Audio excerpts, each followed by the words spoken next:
Hello and welcome to Will Think TV. I'm Dave Knoll. This is the Lexus UX. This is the hybrid version. It's a bit of a cracker actually. Unusual styling for the UX. It's definitely unique, and it's not an unhandsome looking machine either, I have to say. The wheel arches are a little bit odd in having this sort of little kink just in there at the front. We do have the standard grille up the front for Lexus, of course. And with those L-shaped driving lights and the indicators, well, looks all good. The issue that I have up the back is a bit of a minor one, but it's all to do with safety. Quite a few other Lexus have a strip of indicators that come across. This one looks more like a standard style. What it does have though is this whole section there at night lights up and looks absolutely sensational.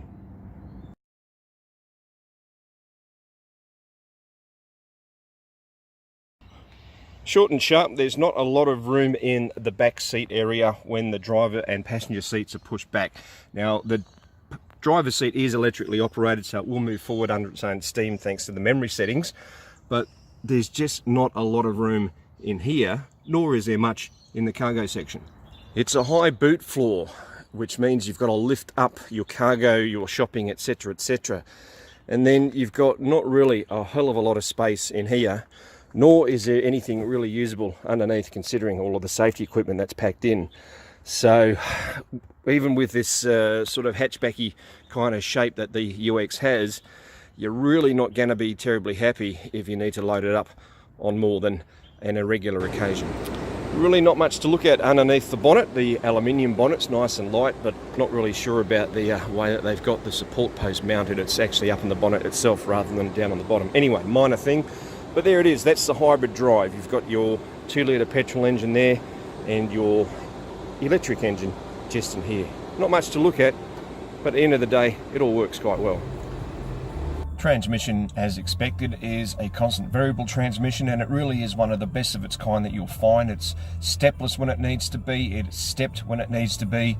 Depending on the throttle sensor input, it'll be nice and slidey, or it will change gears more like a traditional auto. It really is that good and smart. Standard Lexus on the inside nowadays, with better than what they were ergonomics and layout. A very clean looking, very easy to use layout here. Of course, we've got the trackpad which you can adjust for sensitivity. It still never seems to work as well as you'd hope it does, complete with a information screen up here which is very easy to read in all light conditions.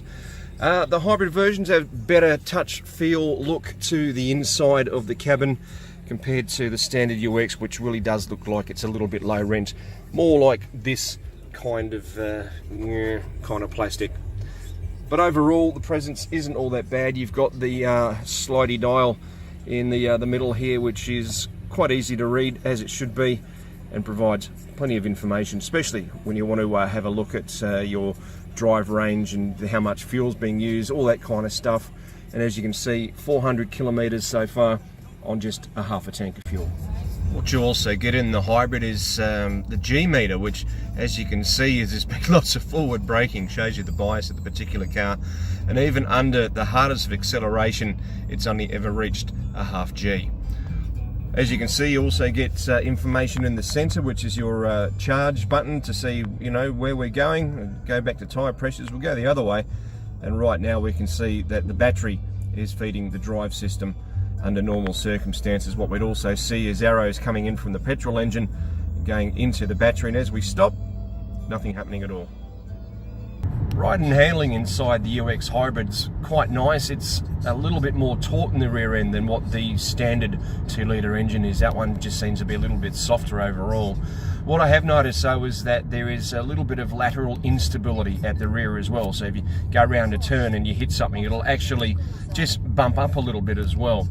At the front of the car, that would be called bump steer. In this case, it's just a little bit sort of unsettling. It only happens momentarily. The car doesn't lose any sort of control or contact with the road or anything. You can just feel that the car does just move left or right depending on the angle of the car itself.